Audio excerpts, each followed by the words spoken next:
Good evening. A man believed to be in his 20s has been shot dead in a car in an assassination-style attack. It happened on a country lane at Newton near Rugby in Warwickshire. Keith Wilkinson sent this report from the scene. The man was found inside an abandoned vehicle with gunshot wounds. He was later pronounced dead at the scene. The police came here after a call from a member of the public. The police say that a vehicle had left the road and two other vehicles were seen heading off along the Newton Road towards the village of Newton near Rugby and then towards the A5. Well, it's a red Seat Leon that was into the ditch just off Newton Road, and it had been forced off the road and contained a man who was slumped at the wheel of the car and clearly had been shot. And you believe this was a targeted attack on this individual? This was definitely a targeted attack on this individual, and our inquiries will continue to suggest that that is a targeted attack, and we focused in that area. And did it appear that he'd been shot actually once he'd been forced off the road? They shot through the car? It's very difficult to determine that at this stage because the forensic examination is continuing, but there is no doubt that he was shot once the car was stationary. We're trying to establish whether that was the only shot that took place. Police think the suspects were in a silver hatchback. The second vehicle now appears to have been ruled out at the inquiry. Two people have been arrested on suspicion of conspiracy to commit murder. They're now in custody at Nuneaton. It's thought the victim is a man in his 20s and from the Rugby area. Keith Wilkinson, ITV News. The company behind controversial plans to build a Muslim cemetery on Greenbelt land near Solihull says the 4,000 plot site is needed because of the borough's growing Muslim population, which has more than doubled in the last decade. But locals who oppose the plans point out that Solihull has a much lower Muslim population than other parts of the West Midlands, which means there's no justification for the build. Callum Watkinson reports.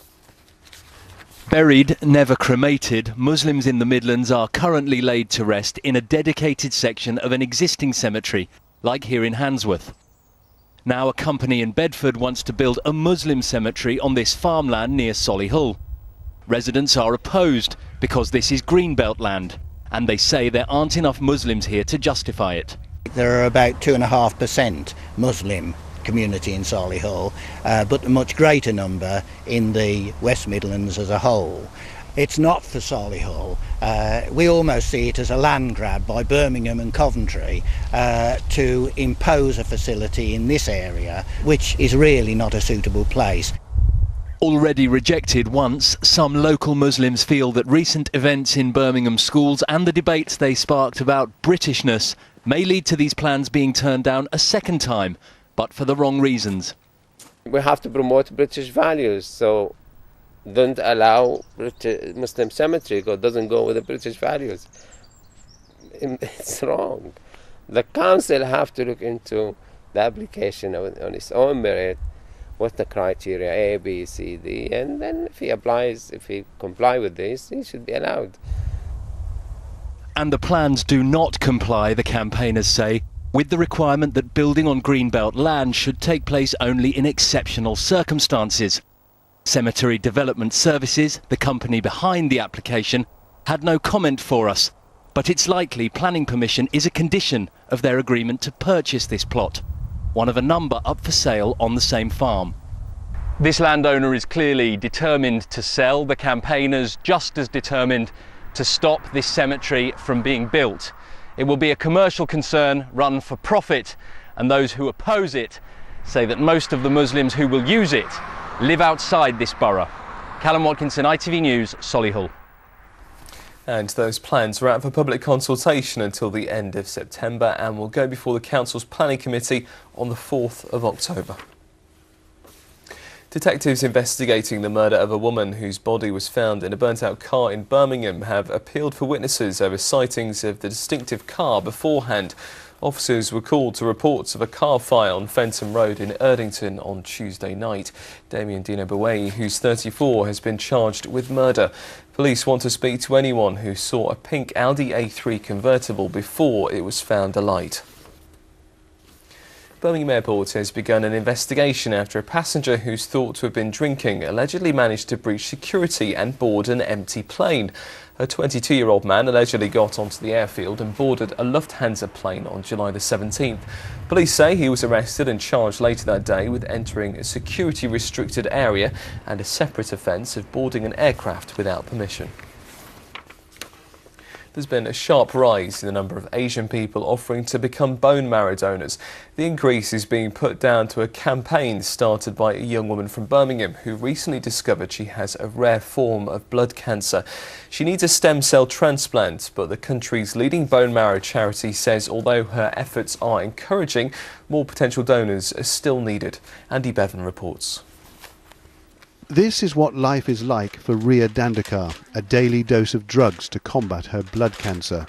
They keep it in check, but only just, and only for now. And this is what life used to be like for Ria, an active 21-year-old, an army cadet, a keen adventurer, and a regular in the lineup at the Race for Life. In March, she found a lump under her arm, which worried her. Her consultant confirmed her fears. He said, "It's lymphoma." And my brain suddenly scrambled. I did A-level biology and it was all of a sudden lymphoma, lymphatic system, tissue fluid. Wait, is this cancer? And he said yes. Ria needs a stem cell transplant harvested from a suitable bone marrow donor. Her best chance of a match would be an Asian donor, so she started an online campaign called Save Ria Now, and it seems her message is getting through. From the start of June to the middle of July this year, bone marrow charity Anthony Nolan received 161 applications from the Birmingham area compared to 35 in the same period last year.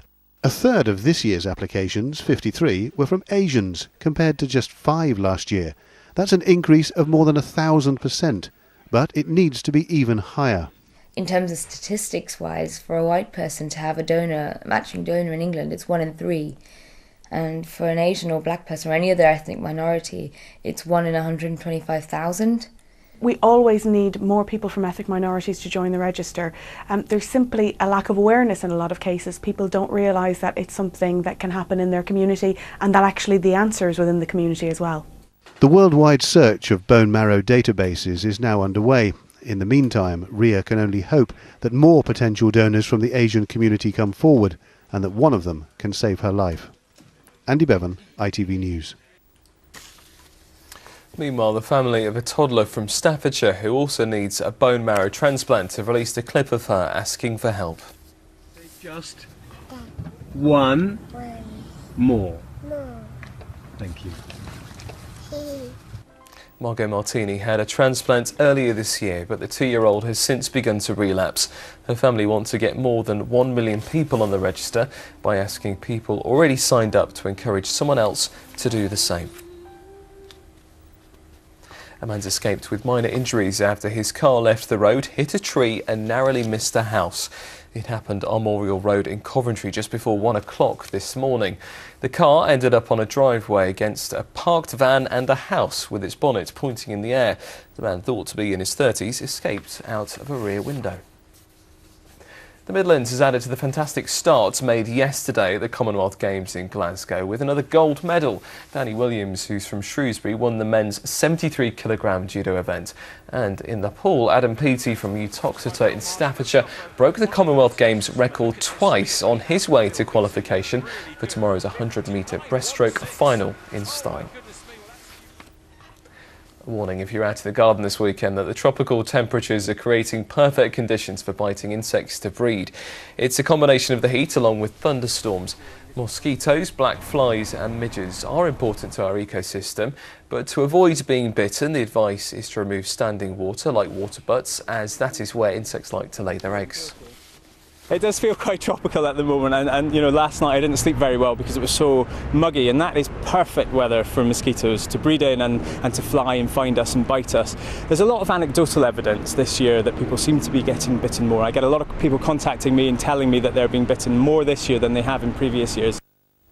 Now it's time for a look at the weather forecast. Here's Janelle Aldred.